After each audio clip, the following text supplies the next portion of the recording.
Hello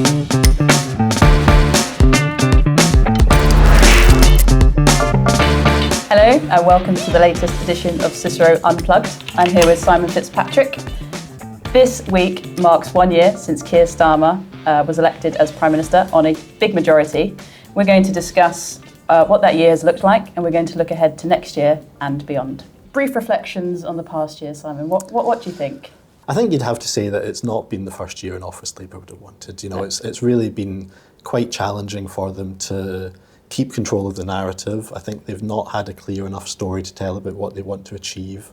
They've made some genuine policy missteps, I think, particularly around welfare. The winter fuel was the first one, and that's going to set the tone for a lot of what's come since. And then, obviously, in the past couple of weeks, it's been all about the personal independence payment and universal credit bill and the difficulties that they had even getting that through second reading. And so when you take all that as a whole, you just feel like this is a government that has, within 12 months of winning a huge majority, it does feel that they've already lost their way somewhat. But there's obviously been some positive stuff that they've done as well. They've had some success on the international stage with the trade deals. I think Starmer's managed the diplomatic relationship with President Trump quite well. He's shown a bit of nimbleness, and he's shown that he's actually quite comfortable on the world stage. And they've had some domestic policy achievements too, but they've really not done a very good job of selling those achievements and telling a positive story about them. So I think overall you'd have to say it's probably a sort of C- first year. C-, there we go. Yeah. That's a good way to put it. Because I was looking through the manifesto yesterday, as you do, and looking at what they had committed to doing in that first parliament, and they've actually done quite a lot of it already. Yeah. And quite a lot of the big controversial stuff like employment rights bill, English devolution bills coming soon. We've got obviously the welfare reforms.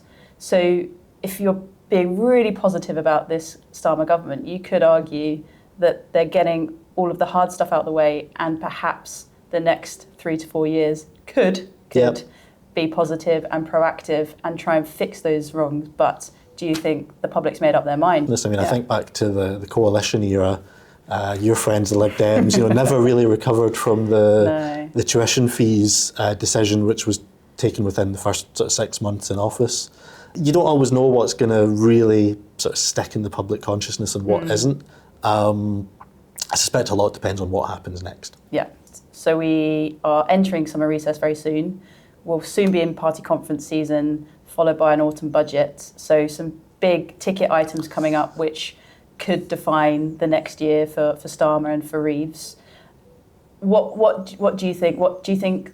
Party conference will be a big moment, or do you think the autumn budget will be the next big moment for the Premiership? I think they'll both be really big moments. I think there is one potential big moment before then, which is whether we do or don't get a cabinet reshuffle.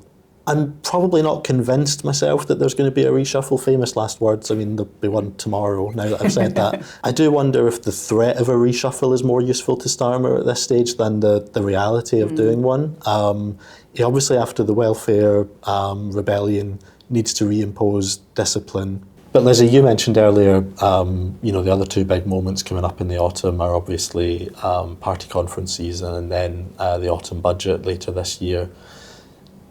What's your sense of how those might go? If I take party conference first, I think it's going to be a very interesting one. Last year, Labour had just won a very big majority, yet the mood at conference was slightly downbeat, almost, which was quite soon after the general election. I think the weather didn't help, but the mood, it didn't feel like a government that had just won a huge majority.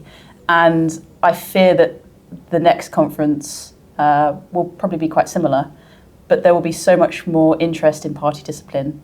And last year there were lots of unknown MPs that had just been elected, that it was very hard to keep track of who was who. But people are well known now, the rebels are well known now, and the political journalists will be keeping a very close eye on who's saying what and where, and it will be reported on so much more heavily. So party discipline is going to be key for them. The other thing worth noting is that business day at conference is usually a sold-out affair, very popular, quite stressful, I think, for those involved. And we saw that Labour's business conference in June had to be cancelled because of a lack of interest. The relationships with business haven't been amazing in the last year, and therefore will people want to still pay for business day and still spend that money on Labour conference. Do you think there's scope for them to do anything in the budget this year that might help get business back on side? You would hope, but Rachel Reeves is between a rock and a hard place. She's sticking to her fiscal rules. That's the one thing in the manifesto that could trip her up still. If she sticks to those fiscal rules, then we're looking at elements like capital gains tax, inheritance tax, perhaps some pensions relief.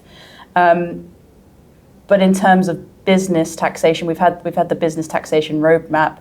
We know that corporation tax is going to stay the same. Is she going to go after the bank surcharge? I don't see a world where we're going to see a big tax break for business, but I do see a world where she's just not going to touch those business taxation elements, and it's just going to stay the same. She's going to want to steady the ship and make sure that costs to individuals, including businesses, don't rise any further. And I suppose the one sort of strange positive for Rachel Reeves, the fact that the markets rallied after number 10 came out heavily and said, she's not going anywhere, and, Starmer sort of stood full square behind her. When they'd had a bit of a wobble, when it looked like she might be going, actually it's almost come out as a bit of an endorsement of her approach. A vote of confidence from the markets. Yeah, absolutely. So in some ways, maybe her position has been strengthened by the events of the last sort of 24, 40 hours. Yeah. One thing we know for sure in the next 12 months is there's going to be no shortage of topics for further episodes of Cicero Unplugged. So join us for upcoming episodes, including on the continued rise of Reform UK, the NHS 10-year plan, and the Chancellor's upcoming Mansion House speech.